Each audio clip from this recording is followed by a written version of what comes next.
சொல்லுங்க, மாதா டிவியை பத்தி சொல்லணும்னா என்னன்னு சொல்லுவீங்க? மாதா டிவி இல்லத்தின் இறையாட்சி ஃபாதர். மாதாவோட ஆசீர்வாதம் முழுமையா நிறைஞ்சிருக்கு ஃபாதர். எங்களுக்கு அது இல்லனா பொழுதே போகாது.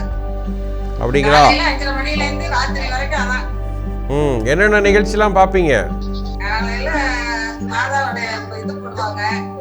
பூசையில இருந்து ஸ்டார்ட் பண்ணிடுவாங்க ஃபாதர். அதுல என்ன போய் பூசை பரவாயில்ல. 11 மணி வரைக்கும் இது போடுவாங்க ஆசீர்வாதம். ஆராதனை பாப்போம் ஃபாதர். சரி. அப்புறம் திரும்ப கண்டினியூ ஆகும் பூசை. மதியான பூசை. அப்புறம் மாதா டைட்டில்ஸ்ல படம் போடுவாங்கல ஃபாதர். ஆமா. அது எல்லாமே கண்டினியூவா ஓடிட்டே இருக்கும் ஃபாதர். மாதா டிவி பார்க்கிறதுனால என்ன நன்மைகள் உங்களுக்கு நினைக்கிறீங்க?